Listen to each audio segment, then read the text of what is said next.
So, in this video, I'm going to explain the premise of progressive overload and its importance, and I'm also going to tell you what I do and how you can progressively overload in the gym to get the physique that you want, or to get the strength that you want, or the fitness, whatever you're aiming for in the gym. And basically, the idea of progressive overload is to continually increase the intensity of your workouts, and there's a few metrics that I've just popped here now that I've used, and that is you can increase the reps every session or every week. You can increase the weight that you're lifting, or you can reduce the rest time. So just a quick example of all of those that I've used before.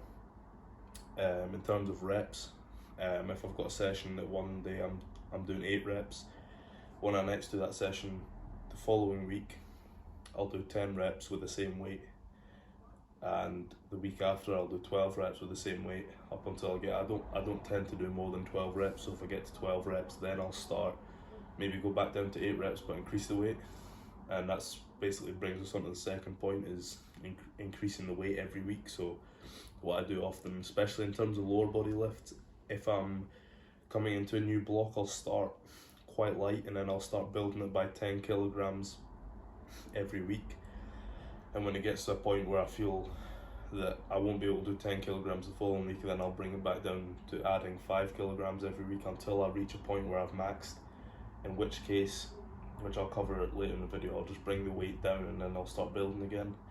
And in terms of rest time, I've probably used this more in terms of on-pitch conditioning stuff. I don't tend to be so stringent with my rest times in the gym, but times where I'm doing on-field stuff, running, conditioning, I'll say I start the program as 90 seconds rest between sets.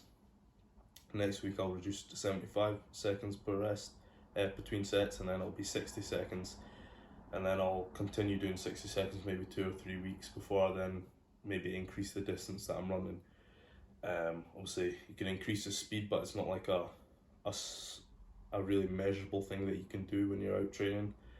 You can try harder, but it doesn't necessarily mean that you're going to be running faster. So using these metrics to improve every week, and that's basically the idea of progressive overload, is to improve every week. So every week you go into the gym, you know you're doing better than last week, and you're doing better than the week before, and it keeps building up, and it builds that sort of momentum.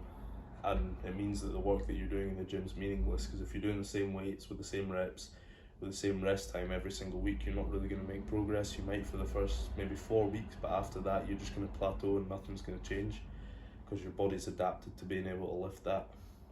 And in terms of how you build it, I tend to do it weekly. So every day of the week I've got a different session, and then I've got my rest days. So, but it'll be the same sort of sessions and timings every week. So on a Monday I've got like squats. So every Monday I go in for squats, I increase the weight that I did from the last week, and I track this, and I actually track it with this notebook. I write in what weight I've done the previous week, and then I make sure I add to that, and then I use that for the week, and I do that week on week. And probably one issue that you might come across is if you're feeling sore, maybe there's been circumstances, you maybe didn't get enough sleep and stuff, and you don't feel like you can actually go to the next level, but you know you've not maxed. What I recommend is you basically you do the same weight as you did the week before, and you just try and do that again. You will be able to do it because you've done it before. And then the week after that is when you then start to increase it again, and maybe you increase it less. So instead of adding 5 kilograms, you maybe add 2.5 kilograms. And instead of adding 2 reps, you maybe add 1 rep, or you reduce the reps and add a set. That's another way you can do it as well. Instead of reducing it by 15 seconds, the rest time, you reduce by 10 seconds or by 5 seconds, depending on how short your rest time is.